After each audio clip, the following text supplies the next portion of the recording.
ঘুম থেকে উঠেই এত খিদা লাগছিল, তো সকাল সকাল নাস্তা করতে বের হয়ে গেলাম। আসসালামু আলাইকুম, কেমন আছেন সবাই? আশা করছি বেশ ভালো আছেন। আমিও বেশ ভালো আছি। দেখছেন, চায়ের মধ্যে এভাবে পরোটা চুবিয়ে খেতে কার কার পছন্দ? অবশ্যই কমেন্টে জানাবেন। সকাল সকাল এত খিদা লাগছিল। এমনিও আমি সকালে আগে হাঁটতাম, এখন হাঁটা হয় না। তো এই গরমের মধ্যে হাঁটতে বের হয়ে সকাল সকাল খিদা লাগলো।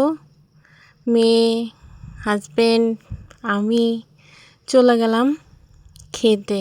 দেখেন, একটা কাস্টমারও নাই। ওই যে এক আন্টি, উনি হয়তো বা হসপিটাল থেকে আসছে, কোনো রুগীর খাবার পার্সেল নিতে আসছে, কিন্তু বসে খাবার খাওয়ার মতন আমরাই আছি। আর তেমন কোনো কাস্টমার নাই, মানে মাত্র দোকান ওপেনিং হয়েছে। তো আমি মিক্সড ডাল সবজি যেটা, ওটা নিলাম, 2টা পরোটা নিলাম।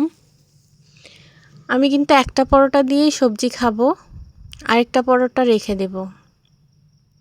কেন রেখে দেব জানেন? রেখে দেব কারণ হচ্ছে, আচ্ছা একটু পরে বলি।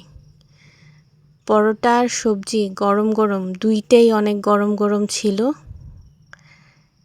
টেস্ট যদি বলি, এই হোটেলের খাবার দাবারের মান এবং টেস্ট অনেক ভালো। ভিডিওর শেষে আমি লোকেশনটা এবং হোটেলের নাম দুইটাই বলে দিচ্ছি। পরোটা ডাল ভাজি মিক্সড, ভালোই লাগছে, দামও রিজনেবল। ও, আপনাদেরকে বলছিলাম যেটা, পরোটা কেন রেখে দিয়েছি একটা জানেন? চা দিয়ে খাওয়ার জন্য।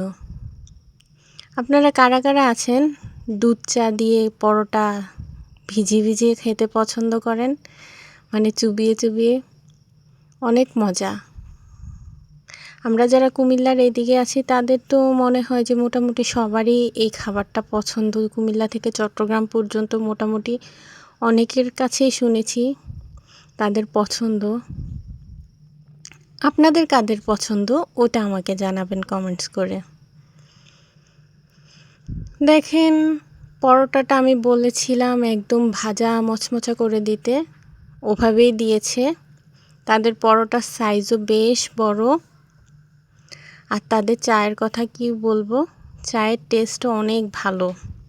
এটা কিন্তু মালাই চা না, এটা দুধ চা, গরুর দুধের চা, কিন্তু খেতে অনেক ভালো।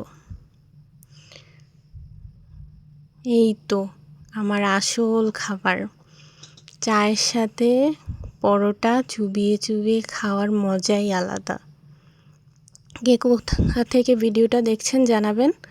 ভালো লাগলে লাইক কমেন্ট দিয়ে পাশে থাকবেন। আল্লাহ হাফেজ।